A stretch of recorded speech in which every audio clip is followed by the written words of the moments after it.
To all the people who miss getting up early in the morning, or to all the people who watch the replays, welcome to the Ultimate Olympic Wrestling Recap. Everything you missed or didn't miss from your favorite sport of wrestling will be covered today by TrueTan Wrestling. And we can't wait to get into all the storylines, massive, and I mean massive upsets, and so much more. But for those who don't know the drill, be sure to like and subscribe, of course, along with leaving a comment on your favorite moment from the Wrestling Olympics. Also, the legend, John Smith, the new TrueTan mini documentary, is coming out very soon at the end of August, so be on the lookout for that along with the second trailer for the short film. But for now, let's talk about Olympic wrestling, shall we?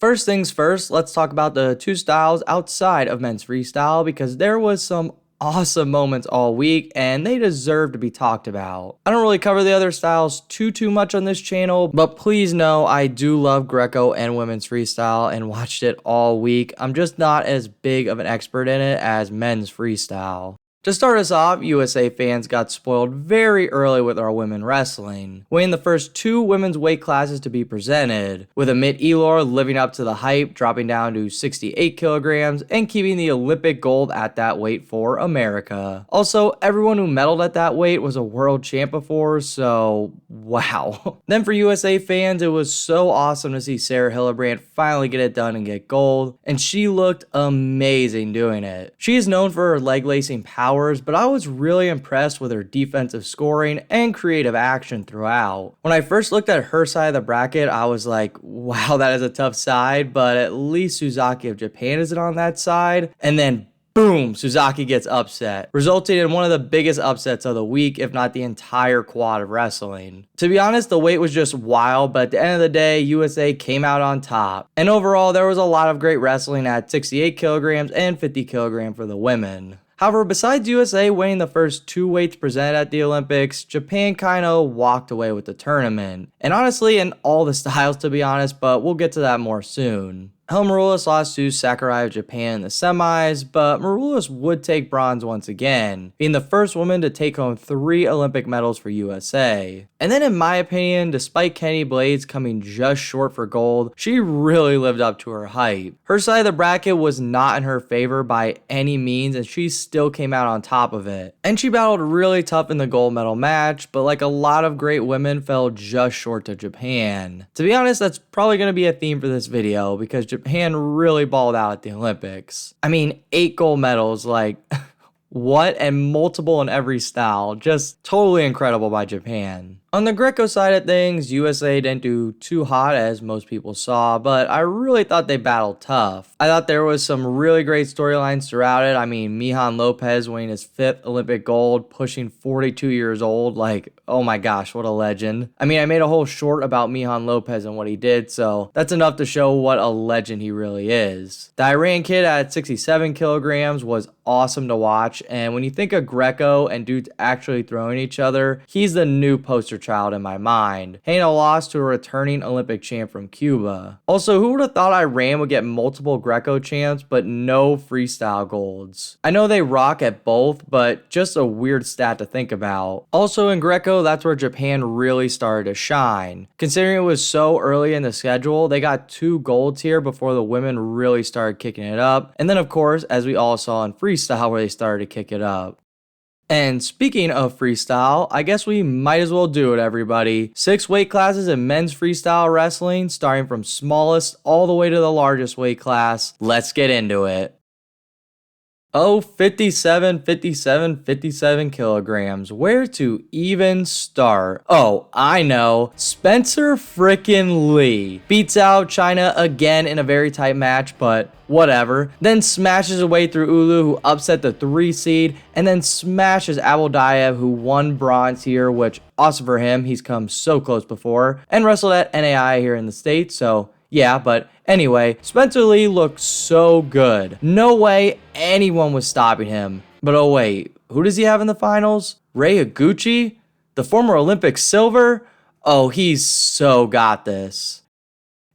Alright, that's enough of that. So yes, Spencer Lee took silver. And even though he was on a tear this tournament, Higuchi is just that guy. Olympic silver in Rio, couldn't make weight for Tokyo, which really has to sting, and then comes back in 2022 to win 61 kilograms at Worlds, lose to Micic in the World Finals in 2023, which was one of his only losses in his career, all to look so amazing this tournament to finally get his Olympic gold medal. To be honest, I really can't be mad at that either. And as a USA fan, I think the name of the game for Spencer Lee is just to stay healthy. And Worlds and LA in 2028 are his for the taking. But overall, Rei Higuchi earned this Olympic gold, so again, can't be mad at it. Also with Higuchi winning, it really makes you wonder, what if a 100% Stefan Micic was in the field? That's literally one of Higuchi's only losses internationally. And it's not like Micic killed him, and I think Higuchi looked way better this tournament compared to 2023, but it just really makes you think. Other big moments or wrestlers I want to mention before we get to 65 kilograms was our bronze medalist. Like I said, it was really cool for Abdullayev of Uzbekistan to get a medal here after he was so close in 2021. Also, he looked really amazing in his quarterfinal match when he beat Hartunian of Armenia, the returning world bronze. Then we have Aman Sharwat of India, which I'll finally put some respect on his name. He was the only wrestler represented for India here as well, at least in men's freestyle. And the dude beat some studs just to get into the semis and then beat Darian Cruz to take bronze, so it was not an easy route for him. To be honest, after watching him over a few years, I think he gets better every year, and I'm really curious to see him next year at Worlds. Dude just has a pace and leg attacks for days. Abakara for Albania looked super off this week, which is really unfortunate. I mean, these athletes do go to Worlds all the time, but they're really preparing for a 4-year cycle. So it stinks when the weight management part of it doesn't come together. At least that's my guess what happened. To back up a little bit, for those who don't know, he was the 2022 world champ and 2023 world bronze who beat Agoyev of Russia, who is also not in this field, but he was a returning Olympic champ. To be honest, he just looks super sucked down. From his first match whistle to where he really had to dig deep to win, to him getting teched by Sharwat in the quarters. He just really didn't look like he had the skill set like he always does. It's pretty public his weight cut is super tough. I mean, anyone at 57 kilograms is kind of good amount of weight. And also considering he only makes 57 kilograms for Worlds and Olympics. Overall, I just think it was a really bad weight cut for him because he should have been a factor here. But either way, 57 kilograms was amazing. Congratulations to all the medalists and all the great wrestlers who compete here at the Olympics. I'm excited to see a lot of them at the World Championships. So 65 kilograms ended the week of wrestling technically, and the Olympics, I guess. And oh my gosh, is this weight always crazy. Like, it always lives up to that hype. And I knew that top side of the bracket would just blow up, and I was so right that it did. I mean, the semi was between an unseeded wrestler and an 8 seed. So pretty wild, even despite how the seeding system works. Which, to be honest, I really like how the seeding process works despite the problems it always causes, because it really puts like a mini game within the game of wrestling, and that's basically how the seeding works when you really simplify it. But anyway, I'm getting really off task here. Let's keep moving with 65 kilograms. So Japan got another one here with the young star in Kyoku, who beat the returning Olympic champ just to get the spot here. So to be honest, we all should have knew what was coming. However, he did beat the returning world champ at a ranking series, but I still had some questions. I mean, you can't put too much stock into a Musukaev win. And in my head, I knew he was good. However, he squashed every single one of my questions, and I think everyone's questions about him, winning this bracket, being a legend in the final in Amuzad of Iran, who honestly looked untouchable all tournament until he saw Japan. Like so many others this tournament. Like, don't get me wrong, I thought it was going to be a match in the finals, but I thought the 2022 world champ Amuzad for Iran had this tournament on lock when he smashed the 2023 world champ Musukaev in the semifinals. But oh boy, was I way off with that. The Japan wrestlers across the board just showed so much quickness, freestyle savviness, and their ability to leg lace in creative ways, and it truly showed in the 65 kilogram final. It honestly was a perfect case study for how well Japan wrestled all week. Other key notes were Sebastian Rivera did again for Puerto Rico, winning a buzzer beater match to get a bronze medal over a very, very good Mongolian wrestler. He also gave Kyoga a very competitive match that I really thought Rivera was going to come back and win. To be honest, if you go back, Rivera has just gotten better every single world championships. And he honestly just keeps proving he's an international threat. And that was honestly proven this year after getting silver last year and getting a bronze here at the Olympics. Dudoyev, the other bronze medalist, took out another Russian transfer in Musukaev for Hungary and also the 2023 world champion in the bronze medal match. Dudoyev versus Musukaev just had a lot of scoring and it was really fun to watch. To be honest, that match was just so wild, and honestly every medal match at 65 kilograms deserves a watch. And to be honest, Dudoyev really wrestled well this tournament and truly proved me wrong, earning this bronze medal all the way. Then finally, Zane Rutherford for USA would lose his opening match to Ahmadzad of Iran, so he would get pulled back into the tournament, but due to a concussion he would be out of the running for USA. I guess he got this concussion actually during training, so hopefully it's nothing too serious and he could come back to being our 70 kilogram representative next year at Worlds. Coming into the tournament, 74 kilograms I predicted would easily be my favorite weight to watch, and it did not disappoint at all. From the bottom side of the bracket basically being Russian nationals, mind you Russia was technically not at the tournament either, to Takatani and Dake having a mind-blowing shootout with Japan once again making their third straight Olympic final. And then for Zhamalov to finally get his chance to shine, winning gold with a pin in the Olympic finals over Takatani. I know Takatani lost and took silver, but man, this dude just owned the top side of the bracket. Yes, he did beat Kyle Dake in a way not many people have ever done before, but he also tech Kabalov of Serbia too. Like, wow, what a stud performance for silver. I thought Zhamalov looked pretty great all tournament. He beat the returning Olympic silver in the opening round, which technically wasn't even the top 16 yet, beat a two-time world silver next, should have lost to Valiev of Albania. You know, I still can't believe that YOLO Challenge won him that match.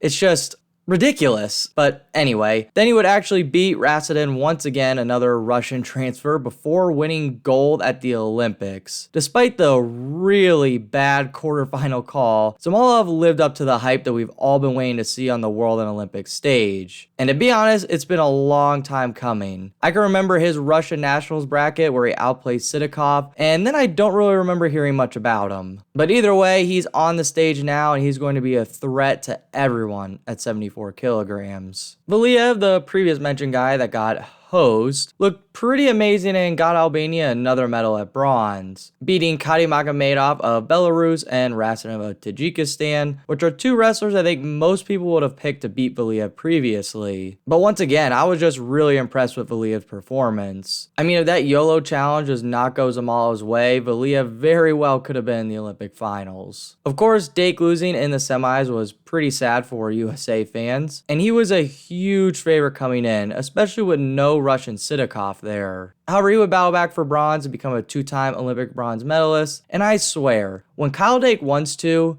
he can score on anyone and everyone. He just has to go get it. I mean, I thought Kabalov, another Russian transfer, had him beat after he lost that challenge late, but then Dake just went on to score a bunch of points and win late. He even scored a 4. I'm not an elite wrestler or an elite coach by any means, so I don't want to come off the wrong way here. It's just something I noticed with Dake when he wrestles some high-level competition. But either way, after losing a tough match and then taking bronze shows a lot of guts for him.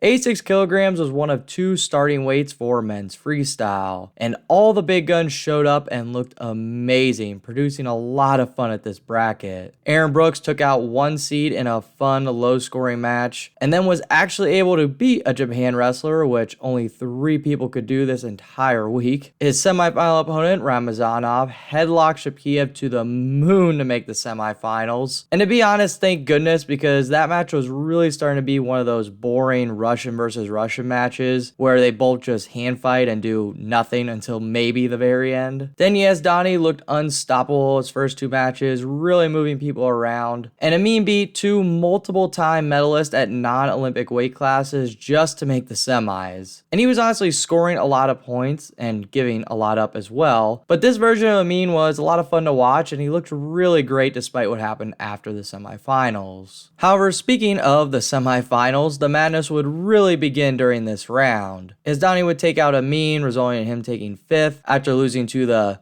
Greek Kruglev, who would win that bronze medal match, and would take another notch in the Amin-Kruglev rivalry. Along with Aaron Brooks losing in the last seconds to Ramazanov. I think the almost bow and arrow turn that Ramazanov had on Brooks really took it out of Aaron, and props to Ramazanov for being able to dig deep. I mean, you don't see that a lot against Americans. However, the really shocking thing to me is Ramazanov would then take gold, taking out Yazdani of Iran, which I bet not many people picked. Yes, I know Yazdani was clearly very hurt, and his shoulder was clearly a massive issue. But I'll say this, Yazdani wrestled that match pretty dang close for not being able to use one of his arms. Really sad for Yazdani, don't get me wrong, but cool for Ramazanov, who I thought still looked very impressive. Also, shout out to Aaron Brooks, who came back to take bronze, and it really goes to show how different USA's performance could have looked if Aaron Brooks would have won his semifinal match. Know what we know now about Yazdani's injury. 97 kilograms had a lot of talk about one match, and oh boy did we get it. Tajmuraz of Bahrain, the returning world champ, and Kyle Snyder, the returning world bronze. This match was very competitive, but I really thought Tajmuraz controlled most of the match for the win 6-4, which was a lot different than a year ago, mind you. Either way though, this really stung for USA fans, because despite a throw exchange in the first round for Snyder, he looked really good all tournament leading up to this, and Tajmuraz looked alright to be honest. Either way though, he was still able to take out Kyle Snyder and make the Olympic finals, where we then saw the young Russian transfer from Bahrain we all know and love gain a quick pin in the first period to win Olympic gold, making it back-to-back gold medals for him, where he pinned the wrestler in the final match. But either way, shout out to Matrishvili of Georgia, the silver medalist. He wrestled one heck of a tournament to even get to the finals. It's also crazy how different the top side of this bracket was compared to the bottom side, because for the first time in 10 attempts, Kyle Snyder did not get a medal at Worlds or Olympics, after he once again lost to Azarpira of Iran, showing that it really was not a fluke when the Iranian beat him. I thought in Snyder's bronze medal match he could have had more attacks, but Azarpira just locked him down. And also, all the blood stoppages probably didn't help with momentum either. Either way, I just really feel for Kyle Snyder. And I know he's not even close to being done on the international circuit, so I'm excited to see him back on the world stage again, and hopefully to bring home another medal in the 2025 World Championships. Seriously would have been silver if he was on the other side of the bracket, but that's just not what happened. Then we'll wrap everything up with heavyweight, where, wow, how about Geno Petchishvili just getting his Olympic gold medal in the most dramatic fashion possible. He had the tech, but then it got overruled, but was still up 10-1, with the final score being 10-9, just barely beating Zare of Iran, and then celebrating like he just won, well, the Olympics, I guess. I'll say this, I had a lot of doubt surrounding Petchishvili coming into this, just based on his performances this past year. However, he looked like no one was going to stop him from what he wanted this year. I mean, he just dug deep every single match and simply wanted it more and was just ready to win this tournament. At least that's what I think, at least. I mean, I wasn't his coach. Zare once again beat Akul of Turkey in the semifinals, who would go on to take bronze and then, well, retire. The Kyrgyzstan wrestler also retired right after this, so it was a double shoes coming off on the mat. I seriously think Akul could have done another quad and still would have been in the top 3 for 4 more years. But maybe his body just isn't ready to do that anymore. Either way, great career by Akul. It was always a pleasure watching him wrestle. And I mean, the dude won a world title back in 2022. So like I said, I think he still has it. Final things to note at 125 kilograms was again, USA just looked a little off. I thought Mason Parris looked like the guy he used to be 2 years ago, shooting a little too much against these big elite wrestlers. Losing his first match to Mukhtar of Mongolia, which is a really tough draw to be honest. The dude took silver in 2022. But still, I think Parris could have won this match. I mean, we were supposed to get at the 2023 Worlds anyway, and hopefully he can get this match back again at a different World Championships. However, the Mason Parris loss led to Azerbaijan getting another bronze medal, and their wrestler Mestashvili honestly looking better than I've ever seen him wrestle before, with him gathering the other medal at heavyweight. Also, I guess he's a Georgia transfer, so kinda interesting. I guess more countries than Russia and the States have transfers. Like the 130 kilograms Greco final was a guy from Chile, aka the first ever wrestler to get a medal for that country. However, he was originally from Cuba and transferred down to Chile, so yeah, I guess more countries do it than I think. Well, folks, that's all for me on the Olympics. Again, I really can't believe how Japan balled out this tournament. Out of all the wrestlers they brought, only one did not medal, and they had at least 2 golds in every style. That's just unreal and kind of unheard of. To be honest, it would have been crazy if it happened in Tokyo in 2021. That arena might have fell to the ground if it happened like this. I think USA did underperform a little, but it's the Olympics. It's some tough wrestling, and I really don't think we have to hit the reset button by any means. This just happens in our sport sometimes. I honestly think the World Championships really suit us a lot better. It's a little bit longer of a tournament, and we can get the ball rolling quicker and more often. But at the Olympics, you don't really have any time to waste. It's almost like wrestling a dual tournament with a lot of breaks, and it's not as long of a tournament. Either way, 3 medals and no golds is still pretty impressive for any country. And it already has me thinking for the 2025 World Championships. But again, thank you all very much for watching. And thanks for all the love on the preview video as well. That video clearly took a very long time to make, but it was so worth it and so much fun once the tournament got rolling. If I only helped one person figure out who was wrestling, that's enough for me. Also remember, the John Smith documentary is coming out real soon, so tell your friends, and if you want more documentary style videos like the 2018 NCAA film, which is still on the channel, and if you haven't seen it, please go check it out. But again, if you want more films like that, leave a comment, let me know what you think would make a good subject for it. But now, with all that said, take care everybody.